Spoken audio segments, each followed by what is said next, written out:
Fala pessoal, Guilherme Lopes Investidor falando aqui. E no vídeo de hoje a gente vai falar sobre a Brasil Agro. O código na bolsa é AGRO3. Será que está valendo a pena investir agora em AGRO3? Será que o preço está atrativo para você que é investidor e está pensando em investir na empresa? Será que o preço está atrativo para você comprar as ações da AGRO3 agora? Ou será que não vale a pena, se o preço está muito caro, ou se a empresa não tem muito potencial? Se você está buscando informações, está querendo investir em AGRO3, você chegou no lugar certo. Esse vídeo ele foi feito especialmente para você. Acompanhe o vídeo até o final que você vai entender tudo sobre essa empresa, a Brasil Agro, com o código AGRO3. Vamos lá, então, como de praxe, para a gente começar a entender se vale a pena ou não investir nessa empresa, a gente tem que entender a primeira coisa, quando você vai avaliar uma empresa, entender o que ela faz, qual a história, como ela foi criada, o que ela faz, qual o modelo de negócio, como é que ela ganha dinheiro.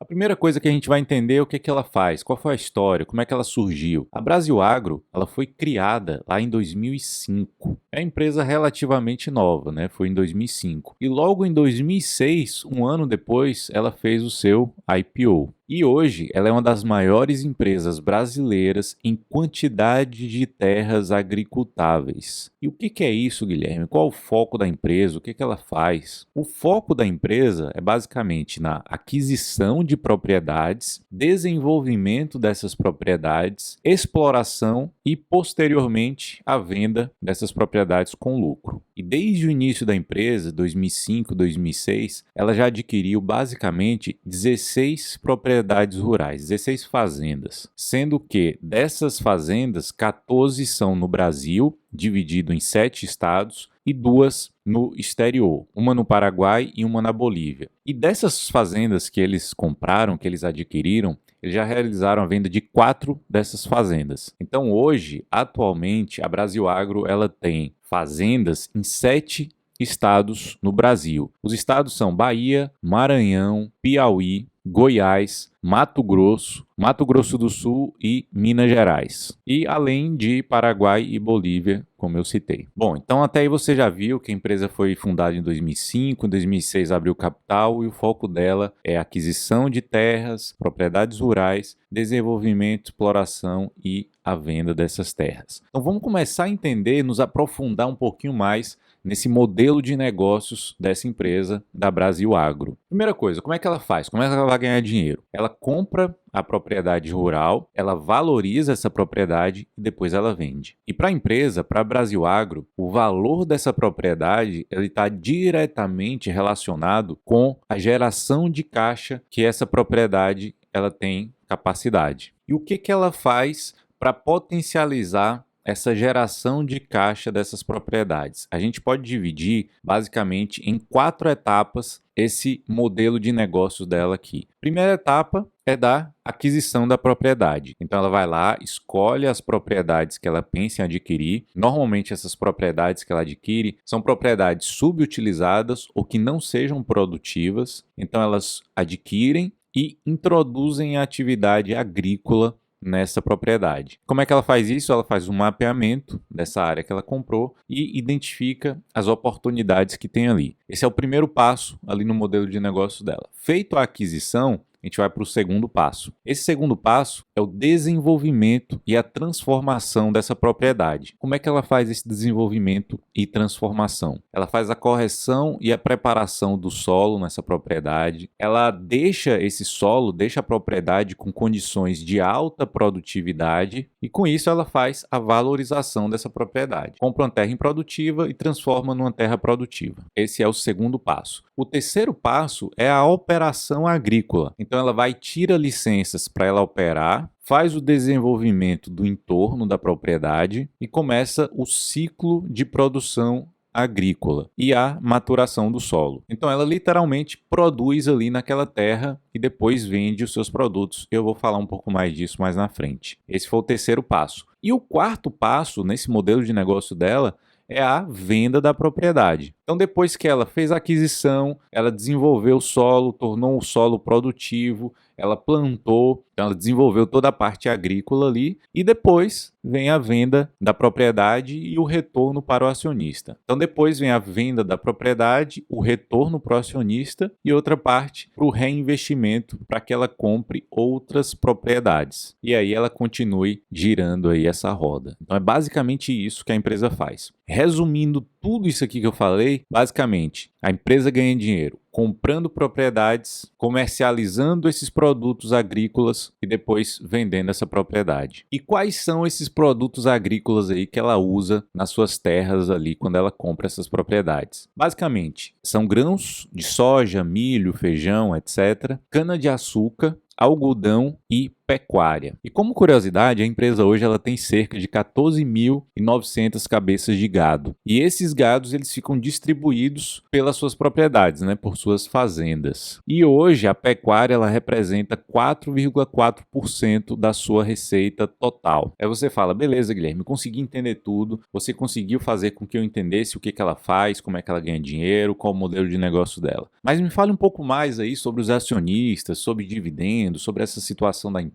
e tal. Então vamos lá para a estrutura societária, né? Quem são os sócios, quem é o fundador, quem é que controla a empresa. Primeira coisa, o controlador é também o acionista fundador, que é o Cresud, com 38,84% das ações da Agro 3. Depois vem a Charles River Capital, com 9,33%, e depois o acionista L. Horn, com 5,95%. Aí beleza, Guilherme, entendi. Quem são os acionistas? Legal. O acionista fundador é também um controlador. E com relação ao dividendo, como é que funciona? Como é que a empresa está pagando? Quanto é que o acionista vai ter de retorno ali em dividendo? Eu fui lá, busquei no Estatuto Social da empresa e vi que o mínimo de dividendo para a empresa é de 25% do seu lucro líquido. Quando eu busquei o payout médio, né, o quanto que ela paga com relação ao seu lucro líquido, o payout médio dela é de 38%. Em 2021, ou seja, no ano passado, foi um pouco mais de 58%. E esse payout um pouco mais elevado do que a média, deixou a empresa hoje, no momento que eu gravo esse vídeo aqui, deixou a empresa com 9,54% de dividend yield. Ou seja, o dividendo dela com relação ao preço atual foi de quase 10% no ano de 2021. Então, ela é uma empresa basicamente que dá um bom retorno para o acionista com relação aos seus dividendos. E esses dividendos provavelmente aumentam à medida que ela vende propriedades também, porque ela distribui uma parte para o acionista e outra parte, lógico, ela pega para reinvestir e comprar novas propriedades. Aí você fala, beleza, estou entendendo, estou avançando aqui,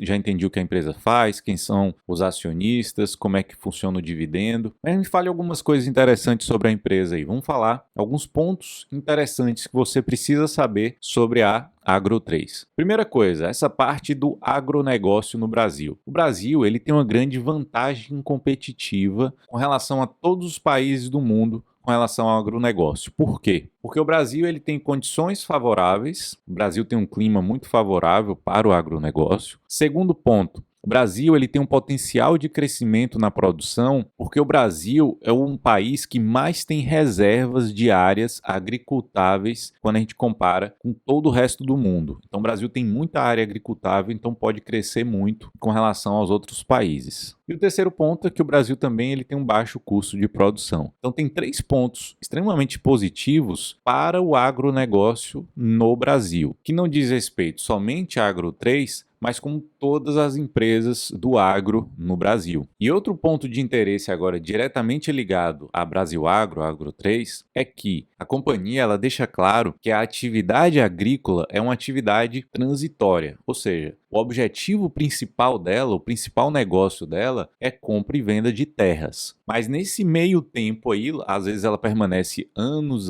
e anos com essas terras, ela usa essa terra para produzir, para gerar caixa e no futuro vender essa propriedade. Então, a produção agrícola é transitória e o principal negócio é a compra e venda dessas terras. Inclusive, ela até usa, por exemplo, ela tem lá mais de 14 mil cabeças de gado. Ela pega e ela usa nos melhores momentos que ela tem uma janela de oportunidade para reduzir ou aumentar esse volume de cabeças de gado. Quando o preço da arroba do boi, por exemplo, está mais alto, ela pega e reduz esse volume de gado que ela tem. Ela vende uma parte embolsa o lucro e ela fica fazendo esse trade aí, por exemplo, na pecuária com a criação de gados, por exemplo. Pronto, aí você fala, beleza, Guilherme, estou entendendo até aí, está tudo muito claro, mas quais são aí os riscos que essa empresa tem? Vamos lá. Primeiro risco é um ponto bem específico que eu quero chamar a atenção. Existe uma empresa chamada Brenco e a Brasil Agro, a Agro 3, ela tem um contrato com essa empresa, com a Brenco, onde a Brasil Agro ela se compromete a fornecer toda a sua produção de cana-de-açúcar de 3 fazendas para